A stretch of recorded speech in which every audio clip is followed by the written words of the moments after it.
site de Binche-Plage revient dans l'actualité. Cet ancien camping de Buvrine abrite toujours une bonne trentaine de personnes qui résident dans des caravanes. Le souhait de la ville, qui a adopté en 2008 un plan habitat permanent, est de lutter contre les domiciliations à cet endroit.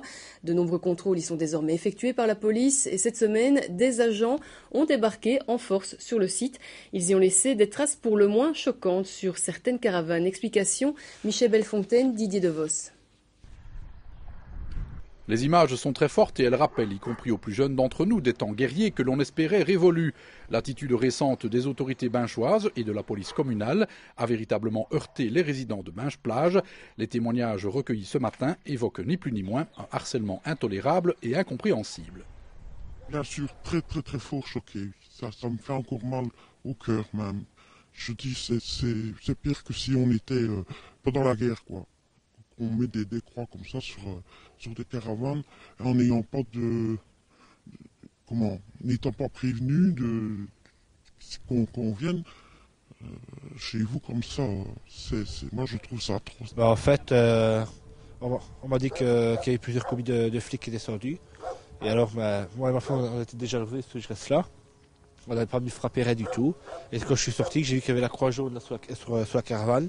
Et alors, le monsieur m'a dit qu'on m'avait pris ma plaque d'immatriculation du véhicule. On vous les a carrément enlevés. Enlevé du véhicule carrément, oui. Et pourquoi? Aucune explication, aucune lettre déposée, aucun mot de personne. Non, aucun courrier, aucune lettre, rien du tout.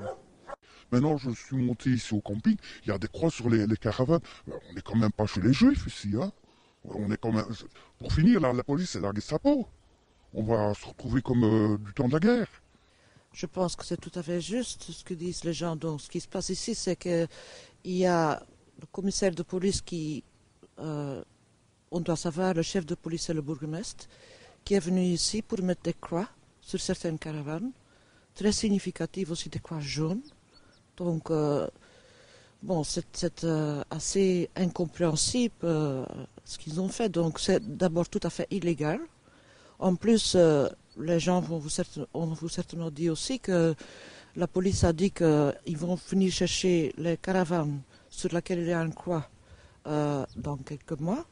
Et après, en juillet, a dit le commissaire, ils vont fermer le camping. 12 caravanes ont jusqu'ici été marquées d'une croix. Aucun critère, aucune explication, aucune justification n'ont été fournis par les autorités. L'incertitude absolue règne donc sur le site et les résidents, qui vivent tous une situation bien particulière, sont naturellement inquiets. La tactique policière du climat de terreur qu'ils dénoncent vise, selon eux, à provoquer un maximum de départs volontaires. Celle que l'on appellera ici Marianne a fait ce choix il y a 16 mois. Elle le regrette aujourd'hui. Vous vous sentiez harcelé, c'est pour ça que vous êtes parti? Oh oui, certainement. La police passait tous les jours, 2-3 fois. Ils ont dû visiter les caravanes pour voir si on réellement habitait là. Même se permettre d'aller dans les frigos, voir s'il y avait à manger. Donc voir vraiment réellement si on était là. Quelque part, vous avez été impressionné? Oh oui, certainement. Oui, ça m'a fait peur. Et vous vous êtes dit, si le camping ici ferme, j'ai intérêt à prendre la prime et m'en aller? Ah bah oui. Hein, on n'allait pas se retrouver en tous les ponts non plus. Hein. C'était de la poudre aux yeux, comme je vous ai dit. Parce que, bon, on vous promet 5 000 €. Oui, c'est vrai, on les a. Seulement, maintenant, on se retrouve dans un logement normal, entre guillemets, mais seulement, ici, ça me coûtait 100 € par mois, loyer, charges comprises, et tout compte fait maintenant, loyer, charges comprises, ça me revient à 250 €. Donc maintenant, rebelote, on va se surendetter. Je pense qu'il y a un harcèlement de gens parce que ce n'est même pas légal tout ce qu'ils font. Donc, ils font abus de pouvoir. Donc, la police...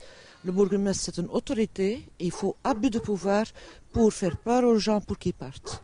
Oui, ils sont venus faire des croix, soi-disant, parce qu'ils n'ont pas vu les personnes pendant 2-3 fois.